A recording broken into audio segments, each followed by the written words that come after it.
Hi friends, Lilipito, South Korea has salute! Friends, na-miss ko kayo, grabe. Ang lakas ng ulan sa South Korea, grabe. Tingnan nyo. Lakas ng ulan, di ba? Grabe. Wiper tayo. Ayun o, lakas ng ulan, di ba?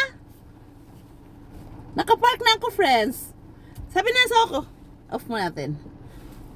Sabi ng asawa ko, bawal i-feature ng bahay niya. Secret ang bahay niya. Pati mukha niya, secret.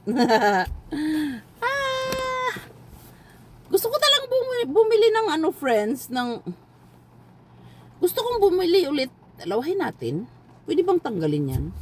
Maganda yung dati kong biniling ano ba, yung lagayan ng camera. Ngayon parang hindi siya maganda. Okay naman siya, pero parang something like... Maganda talaga yung dati eh. Yung sa Santa Fe ko ba dati? Kasi pag nag-ano ako, parang gumaganda ako ng konti doon. Konti lang. Sabi niya, kailan ka ba gumanda? Sabi ng best friend ko. Friends, na-miss ko kayo. Matagal ako din nag-video kasi nag-ano ako, friends, nag-grieving ako ng sobra doon sa ano, pagkamatay ni ano ba, Charlie Kirk. Alam mo yun? Nag-grieving ako hindi dahil sa kanya, dahil sa pamilya niya, sobra.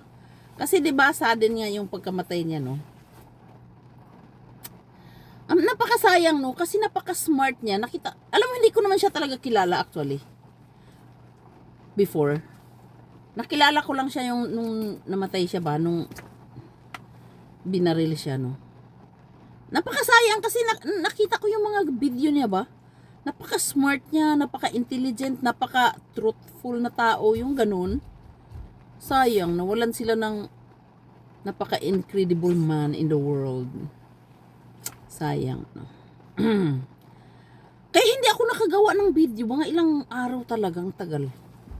Kasi nag-grieving ako. Namatayan kami ng ng kamag-anak, pero never akong nag-grieve. Iba talaga, friends, pag ano ka, yung hindi kasi pag kamag-anak mo namatay, nagkasakit, matanda na yung ganun, alam mo na mamamatay na talaga siya. Yun kasi si Charlie Kirk, hindi mo talaga kasi alam na mamatay siya, di ba? Kaya para sa akin, friends, yung mga asawa natin dapat talaga nating pahalagahan. Yung dapat talaga nating isipin na every moment precious. This moment, this time, ganun. Not tomorrow. Kasi hindi mo alam ang buhay ba. Napakalakas pa niya, no? Tapos bigla siyang pinatay. Hindi mo talaga alam mo. Parang unfair, no? In the world. Parang unfair, di ba, friends, no? Kasi kung sino yung mababait, sila yung nagsasuffer. Alam mo yun? Kung sino yung malaking naiambag sa mundo,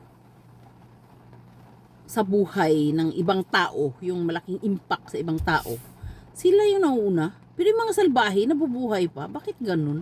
Parang unfair, parang ganun. Pero siguro, yung nasa itaas may plano ba? May plano siguro. Kasi nga, di ba? God's plan is greater than our plan, di ba? Naniwala ba kayo doon? Naniwala ako doon. Kasi minsan mayroon akong dinadasal, hindi niya binibigay. Tapos bandang huli nakikita ko na lang, kaya pala din niya binigay kasi mayroon siyang plano para sa atin ba na mas maganda. Talagang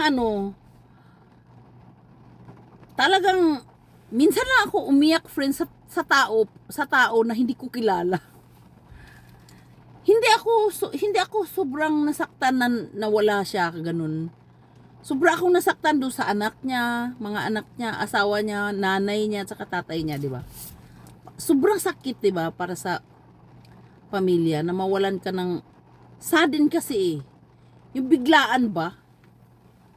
Kaya parang sobra akong apektado, hindi ako nakagawa ng video. Parang nanahimik ako ng ilang araw. Ngayon lang ako maggawa-gawa ulit ng video. No?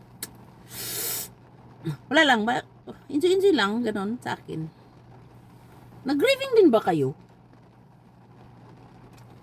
Sa pakiramdam ko, friends, galing ako sa Sumdang, sa church, sa Catholic Church. Wala lang, kasi masaya. Nandun yung mga uni ko, ang dami.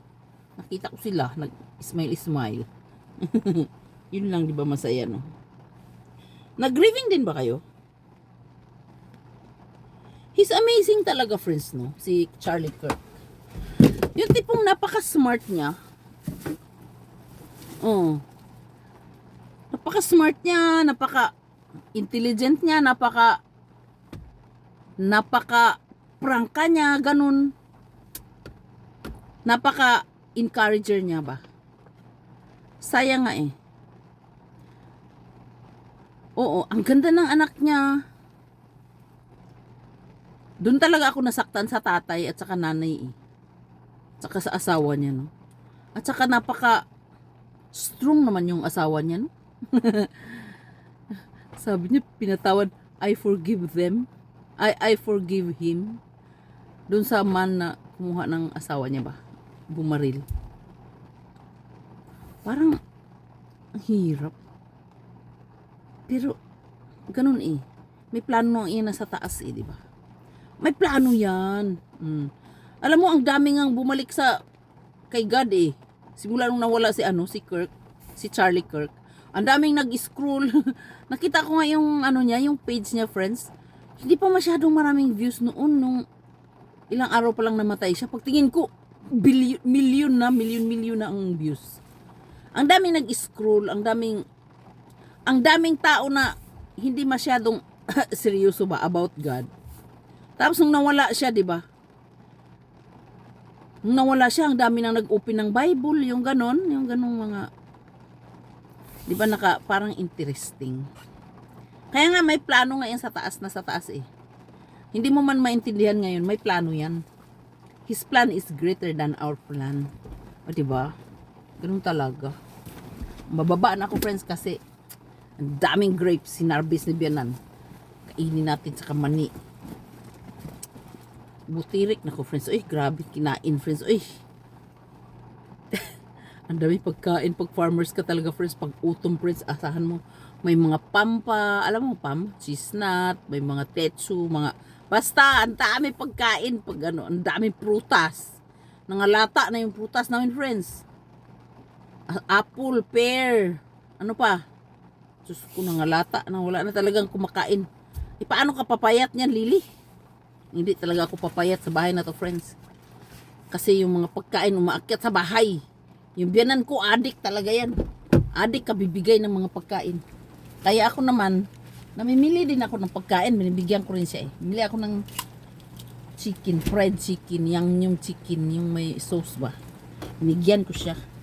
Tuwan-tuwa. Siyempre, magbigay ka rin kasi nagbibigay siya eh. Bye-bye! Lilipit ako sa Kuya Salud! Still thinking very first time yan! Sarangin you! I love you too! Look at that, oh! Ang bahay namin dito lang, bawal i-picture. Diya pinasawa ko. Bye-bye!